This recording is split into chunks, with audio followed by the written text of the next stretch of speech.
Oi, vamos falar de livros? Antes vou fazer só uma breve explicaçãozinha, assim, né, porque semana passada não teve vídeo, mas foi porque só eu estava sem vontade de gravar mesmo, com preguiça, e aí eu não gravei nada. Eu até pensei em mostrar algumas coisas que mudaram aqui em casa, mas eu fiquei com preguiça e como o canal aqui não é minha fonte de renda. E mesmo se um dia for, eu não quero que isso seja um peso, que eu me cobre a esse ponto de ficar o tempo todo produzindo vídeo. Eu sei que o algoritmo tem isso, tem aquilo, mas não sei se eu quero cair nessa rede e ter um burnout, quem sabe daqui muitos anos, não sei, eu não quero. Como eu trabalho com outra coisa, o canal aqui eu vou levando assim conforme dá. Eu gosto de gravar os vídeos, eu gosto de fazer o conteúdo aqui, só que num ritmo assim que dê pra levar, um ritmo sustentável, um ritmo tranquilo. E quando eu tiver coisas pra dizer, quando eu tiver vontade de vir aqui mostrar pra vocês. O que não foi o caso de semana passada, por isso que não teve vídeo nenhum. Mas nesse vídeo, então, eu vou trazer as leituras que eu tive em setembro e o que eu pensei pra outubro. E outubro é meio óbvio, né, porque é o mês do Halloween, e é legal, né, a gente ver alguma coisa, pra quem gosta, obviamente, em terror, horror, que traga essa ideia mais ou menos nos livros. Mas então vamos começar pelos lidos de setembro. Como eu já disse num outro vídeo, eu terminei O Vento Sabe Meu Nome, da Isabel Allende, e é um livro, assim, que eu gostei da ideia, mas não gostei ao mesmo tempo. Ficou uma coisa assim no meio termo. Por quê? Porque aqui é a história de 2 crianças. Uma começa em 1938, na época da Segunda Guerra, do nazismo, e os pais dessa criança são pegas pelo nazismo, né, vão vir a falecer por conta do nazismo mesmo, né, da perseguição aos judeus, enfim. O pai vai para um campo de concentração e a mãe a gente não sabe o que acontece. A gente sabe que ela morre, mas não sabe como. E essa criança, então, ela teve a chance, e eu não sei bem se é uma chance isso, eu não sei até que ponto foi uma forma de salvar essa criança, eu fiquei pensando muito nisso, mas enfim, a mãe decide, junto com outro cara ali da história, que não é o pai da criança, é um vizinho, decide mandar essa criança, é o Samuel, o nome dele, para a Inglaterra de trem, porque tem alguns trens levando crianças para outros países como abrigo, porque alguns países estão dando esse suporte para quem quiser entregar seus filhos, só que vai só os filhos, só as crianças, os pais não. E daí a mãe do Samuel decide fazer isso, então ele é mandado para a Inglaterra. E como é de se esperar, vai ser um caos a vida dele, porque ele vem da Áustria, que se eu não me engano fala alemão lá, ou alguma língua germânica, e ele vai para a Inglaterra que fala inglês, então aí já é um obstáculo que ele precisa superar, e ele só tem 5 anos quando isso acontece. Então ele chega na Inglaterra com 5 anos, sozinho, sem saber se comunicar com ninguém. Aí ele vai para uma família que estava esperando por ele, na verdade a gente estava esperando uma menina, mas enfim, chega ele. E essa parte da história aqui da narrativa do livro passa muito rápido, porque o Samuel ele é importante em 2 momentos, para mostrar, essa questão de governos totalitários, autoritários, que invadem outros países, esse caos todo do que acontece com as pessoas que estão vivendo nesse país, que é o que vai acontecer também com a outra criança, alguma coisa parecida. E porque ele vai ser importante também, a segunda coisa, né, do porquê que passa rápido a história dele, porque ele vai aparecer no final do livro um aspecto importante ali para ele. E basicamente a história do Samuel é essa. E a outra criança é a Anitta, que ela vem de El Salvador, só que a história dela se passa já em 2019, então já avançou muito tempo. E o que acontece com a Anitta? A mãe da Anitta, ela se envolve com um cara em El Salvador que tá passando não, que ele é meio esquisito, assim. Ele tem contatos com pessoas de tráfico de pessoas, coisas nesse nível, assim, bem bacana. E ela parece que descobre isso, e ele descobre que ela descobre. E daí ele tenta matar ela, só que ela consegue fugir. E ela foge com a Anitta para os Estados Unidos. Só que, como a gente sabe, os Estados Unidos não é um país muito legal com imigrante. Eles querem só eles lá. E ela sofre na chegada ali na fronteira. E aí ela tem que se separar da filha, ela é levada para um outro recinto e a Anitta vai para um outro lugar que cuida dessas crianças que são separadas das famílias quando chega ali na imigração, na fronteira. E nesse lugar para onde a Anitta vai, tem mais um monte de criança com a mesma situação. Aí o que que acontece? Dentro desses albergues que cuidam dessas crianças, existem assistentes sociais que estão ali para ajudar a remediar as coisas ali, a consertar, a ver se o que que tem como fazer, se eles conseguem um contato com a família de volta ou não, coisas assim. Uma dessas assistentes sociais fica responsável pela Anitta e ela vai atrás de advocacias para tentar uma parceria, porque ela precisa de advogados que trabalhem voluntariamente para responder por essas crianças num julgamento, para poder um visto para ficar nos Estados Unidos, para achar a família, enfim, todo o trâmite, burocracia que for preciso. E aí essa mulher responsável pela Anitta vai atrás de uma advocacia de várias até que ela acha uma. E dessa advocacia, 2 pessoas se propõem a participar ali do albergue, do grupo, né, da ONG que está cuidando ali, e do projeto que cuida dessas crianças e tal.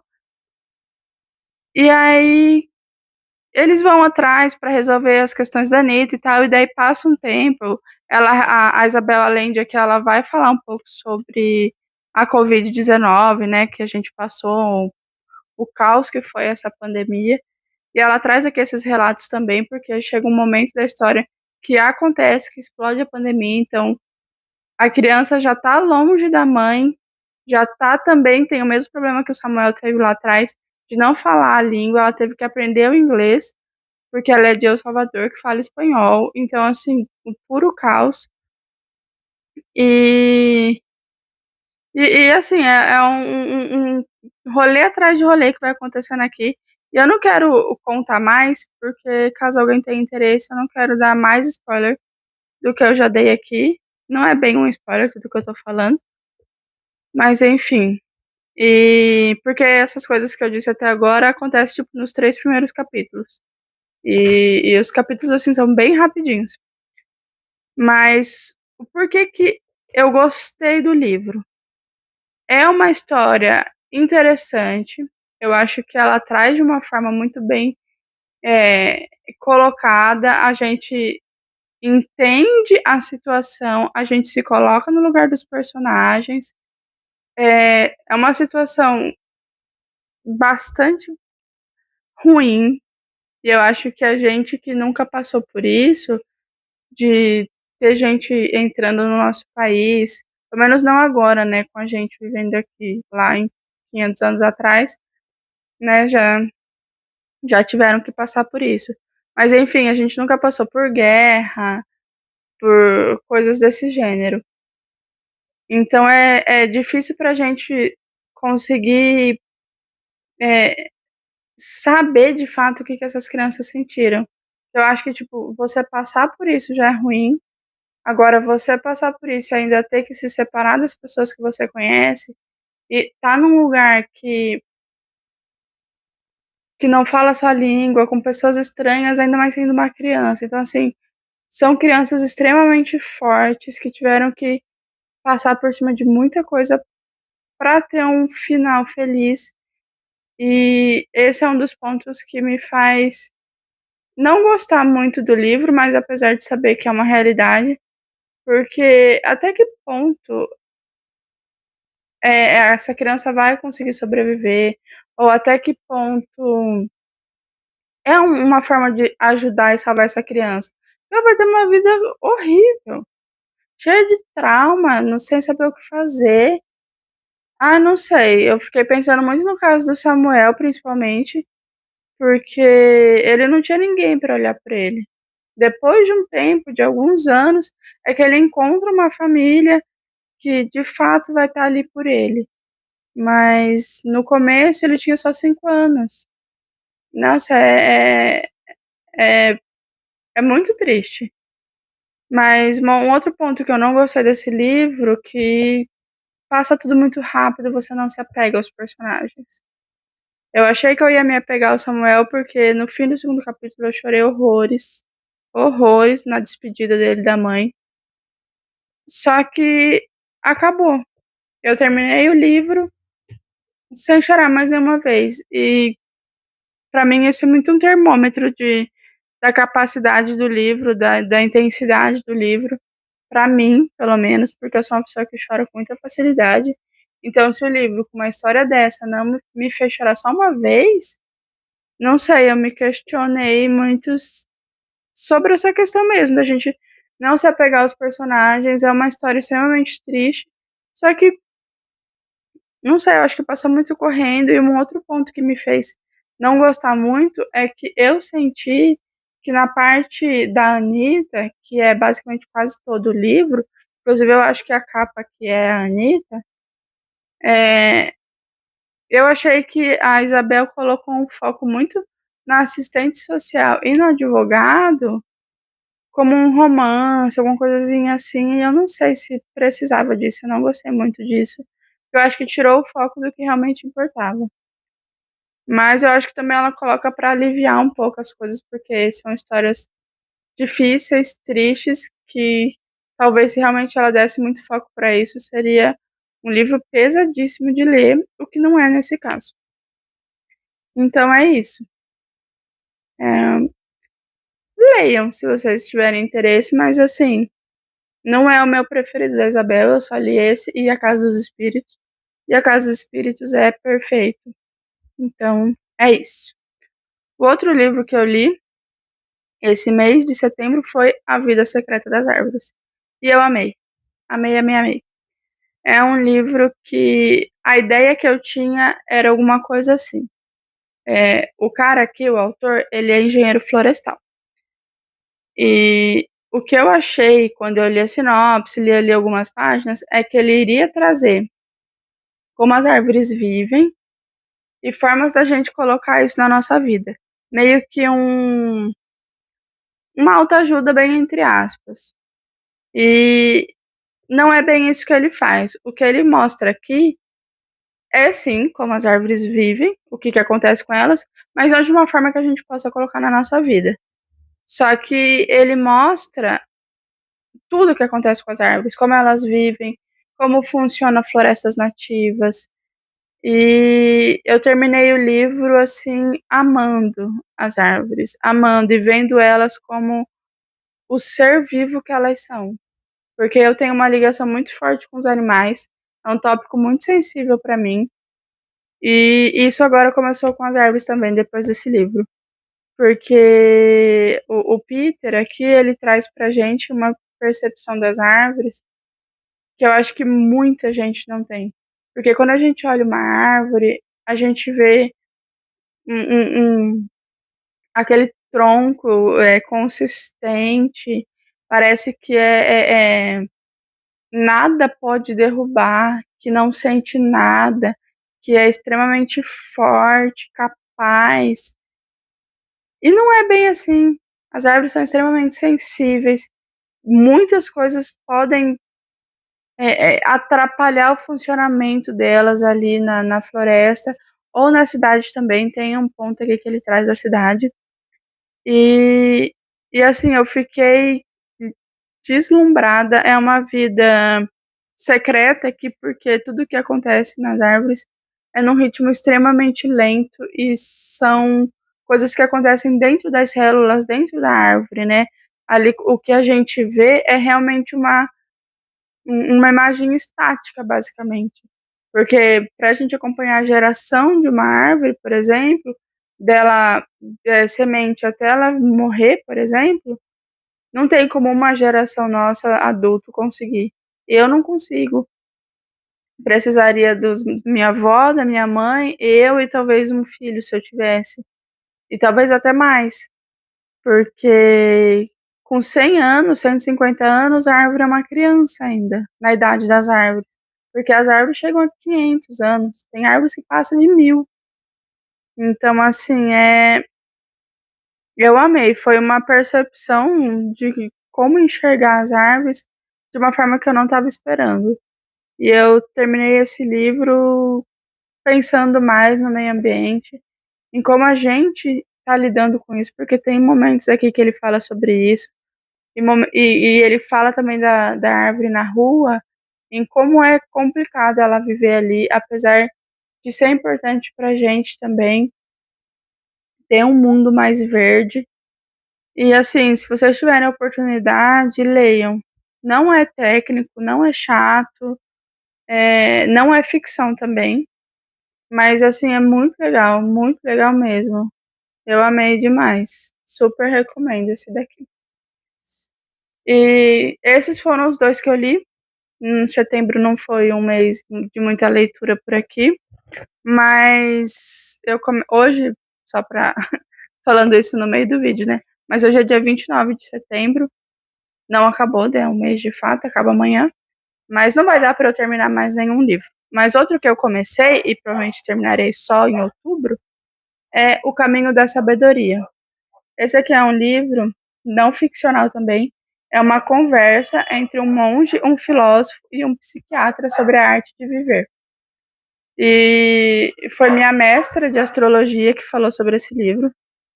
Ela disse que é muito bom e eu tive muita vontade de comprar, porque eu gosto muito dessa ideia de filosofia, de a lei da atração, desses caminhos espirituais também. São assuntos que me interessam muito. Então eu fiquei muito curiosa e eu achei em promoção na livraria aqui da minha cidade.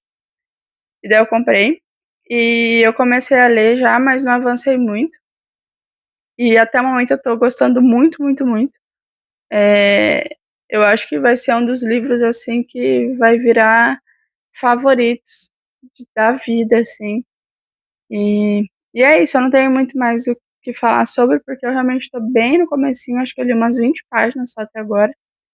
Mas eu recomendo demais, se você gosta de espiritualidade, gosta de e pessoas falando sobre como a gente pode viver melhor, como a gente pode tratar as pessoas ao nosso redor melhor. É essa vibe desse livro. E agora eu vou mostrar para vocês algumas ideias que eu tive para outubro. E eu coloquei aqui 2 livros que estão na minha lista dos 12 livros do ano. Que num vídeo passado eu falei que tá uma vergonha aquilo. Porque eu coloquei 12 livros, a gente já tá chegando em outubro, e eu acho que eu li 4 até agora. Esse da Isabel Allende que eu mostrei, o Vento Sabe Meu Nome, é um dos que estava na minha lista, então já dei check em mais um. Mas aí eu aproveitei que eu coloquei esses 2, que eles são de horror, de terror, e já ver se eu leio agora em outubro, pra pelo menos dar check nesses também e não terminar o ano tão mal, né. Enfim, Suicidas, do Rafael Montes. E eu não sei muito sobre o livro, mas o que eu já li dele, assim, é que é um grupo de amigos que eles decidem brincar de roleta russa com um revólver. Eu não sei se tem como brincar de roleta russa com outra coisa, mas enfim, eu não sei muito mais sobre isso, eu sei que é isso que eu falei, o que eu sei na verdade, que é um grupo de amigos, eles vão pra algum lugar, e eu não sei por que motivo, não sei o que acontece, mas eu acho que deve ter uma bala só, né, essa é a ideia da roleta russa. Tem uma bala só no revólver, eles giram aquele negocinho do revólver, que eu não sei o nome, e daí eles ficam testando, cada um testa, eu acho que em si mesmo, né, eu acho que deve ser por isso que o nome é Suicidas. E e talvez alguém morra, né, porque aí vai chegar um momento que a bala vai estar ali na ponta. E é isso, eu não sei mais muito sobre, e eu tô muito ansiosa, é um livro que estava na minha lista há muito tempo, eu consegui comprar e coloquei daí na minha lista de livros pra 2025, então eu espero conseguir ler. O Rafael Montes é um autor brasileiro, né, e aí esse daqui, Colapso, e eu falei que o Rafael Montes é um autor brasileiro, porque eu acho que outubro vai ser meio que tudo brasileiro aqui, das leituras. Porque Colapso, que é do Roberto Denser, também é um autor brasileiro. E aqui eu não sei nada sobre. O que diz aqui, atrás, no, atrás do livro, diz assim: Colapso é a prova definitiva que o horror mais selvagem nasce em solo brasileiro. Isso aqui, na verdade, foi o que uma pessoa disse sobre o livro. Mas enfim, todo sobrevivente escolhe sua própria estrada. Em um mundo apocalíptico que se evanece em fúria, canibalismo e tons de vermelho, mesmo a cor azul se tornou uma recordação distante. Em busca de alguma redenção, Roberto Denser nos lança nas garras de um destino mergulhado em violência e caos. Colapso é uma obra de horror impiedosa, brutal, mas que ao mesmo tempo coloca em xeque nossas percepções sobre a humanidade, esperança e nosso mais puro instinto de sobrevivência. Acho que vai ser bem interessante, né. Deixa eu ler aqui para vocês a a sinopse de Suicidas, que eu acho que, né, a gente pode saber um pouco melhor sobre o livro. Eu querendo gravar conteúdo sem saber gravar conteúdo, né. Mas enfim, aqui ó, um porão, 9 jovens e uma Taurus 608. Eu acho que o Taurus 608 deve ser o revólver. O que levou um grupo de universitários da elite carioca a participar de uma roleta russa? Um ano depois da tragédia, que terminou de forma violenta e misteriosa, a pergunta continua sem resposta. Até que surge uma informação que pode ajudar a resolver o caso, conduzido pela delegada Diana Guimarães. Um caderno narrando em detalhes a sequência estarrecedora dos fatos ocorridos naquele porão. Além de perseguir a nova pista, Diana tem como maior desafio lidar com as mães dos jovens, reunidas para recompor uma história sombria que pouco enaltece a memória de seus filhos. Com base nas anotações feitas por Alessandro, um dos suicidas, conhecemos a história de cada um dos 9 estudantes cujas vidas pareciam destinadas a um futuro promissor. Por trás dos papéis de universitários aplicados e de filhos exemplares, revela-se uma trama perversa, com segredos, desejos reprimidos e excessos de toda a ordem. Neste suspense engenhoso, em que as máscaras sociais aos poucos saem de cena para dar lugar a verdades cruéis, aparência e realidade se confundem até o último e surpreendente instante. Escrito quando o autor tinha 19 anos, o primeiro romance de Rafael Montes foi finalista do Prêmio Bem Virado à Literatura de 2010, do Prêmio Machado de Assis de 2012, da Biblioteca Nacional e do Prêmio São Paulo de Literatura de 2013. Além disso, foi adaptado ao teatro, com temporadas de sucesso no Rio e em São Paulo, e em breve deve chegar às telas do cinema. Olha, talvez façam um filme, não sei se já fizeram. Essa edição inclui ainda um capítulo inédito previsto no texto original que joga a luz no passado de duas personagens desta ciranda macabra. Olha, interessante, eu não tinha lido a sinopse ainda. Mas enfim, parece legal, né? Eu gostei bastante. Primeiro romance do Rafael Montes. Tô bem curiosa, acho que vai ser bom de ler agora em outubro. Então, esses dois são brasileiros, né? De autores brasileiros. E eu coloquei aqui também só para dar um equilíbrio no terror, Torturado, do Itamar Vieira Júnior, e que também é brasileiro, né? Então por isso que eu falei que eu achava que outubro ia ser só nacional aqui. Só esse daqui que não é, que é um livro francês, eu acho que os 3 autores aqui são franceses, mas é que é uma outra coisa, né, aquele ali. Esses aqui são todos ficções e aquele ali é não ficção. Mas enfim, aqui é um livro que meu marido me deu e eu estava muito afim de ler esse livro. Então talvez eu leia mesmo em outubro, porque dá uma quebra naqueles 2 terrores ali, né. Acho que eu vou ler um, aí eu leio esse, aí depois eu leio o outro, pra não ficar demais, né. Mas enfim, deixa eu ler aqui para vocês, porque eu também não sei muita coisa sobre o livro, eu sei só que quando ele saiu, ele fez muito sucesso, né, quando foi lançado. Muita gente leu, acho que chegou a ser livro obrigatório em algumas escolas.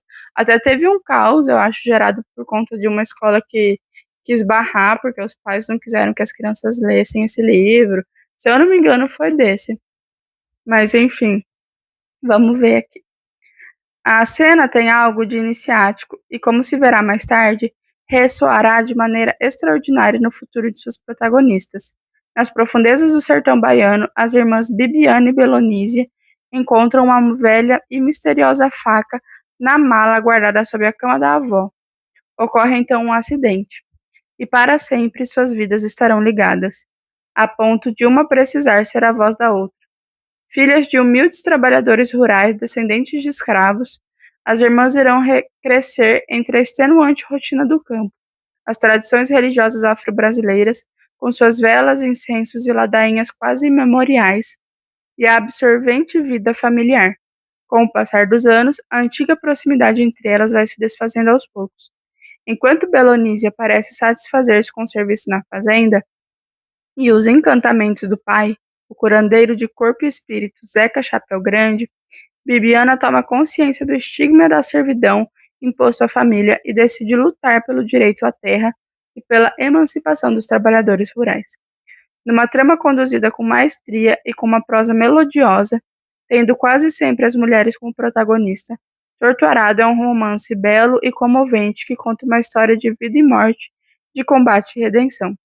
Itamar Vieira Júnior não se perde, contudo, em duvidosas recriações de um idioma supostamente telúrico, nem trata seus personagens com certo paternalismo, tão daninho, que já assinalou um sem número de tentativas na ficção de dar voz aos despossuídos do campo. Pois um dos grandes trunfos deste romance é a representação, com eloquência e humanidade, dos descendentes de escravizados africanos para os quais a abolição significou muito pouco, visto que ainda sobrevivem em situação análoga à escravidão. Tudo isso traz ao romance, para além de sua trama que atravessa vozes, gerações e temas, a memória familiar, o trauma, a exploração, o misticismo afro-brasileiro, os laços sociais, um poderoso elemento de insubordinação social que vibra muito tempo depois de terminada a leitura. Amei. Ansiosa, ansiosa, ansiosa para ler. Eu acho que em julho, se eu não me engano, em agosto, na verdade, em agosto, eu li O Avesso da Pele, do Jefferson Tenório, que era um livro que eu queria muito também, e eu amei. E eu acho que esse daqui vem numa pegada um pouco parecida. E, e é isso. Essas são as leituras de setembro, né? Foram as leituras de setembro, tô ficando doidinha já. As leituras de setembro. Esse daqui vai ser setembro e outubro. E esses outros 3, outubro, se tudo der certo. Ui, quase não consigo pegar. E é isso, gente. Falem aí o que vocês acham desses livros, se vocês já leram, se vocês querem ler também, quais são as leituras de outubro. Falem aí o que vocês quiserem. Todos os comentários são muito bem-vindos. Inclusive, eu queria agradecer muito quem chegou. Tem muita gente nova com o último vídeo que eu fiz, né? E as mensagens, também os comentários, muito obrigada. Eu acho que era um tema que estava me incomodando, engasgado. Inclusive, eu penso em fazer um vídeo só falando sobre isso, porque eu acho que muita gente passa por essa situação. Mas é isso, eu fiquei muito feliz com a repercussão. Foi o primeiro vídeo aqui que alcançou números bem maiores, né? Algo que eu não estava esperando. Quando eu vi, eu fiquei bem chocada. Mas enfim, obrigada por vocês estarem aqui. E obrigada a você que chegou até aqui. E até o próximo vídeo.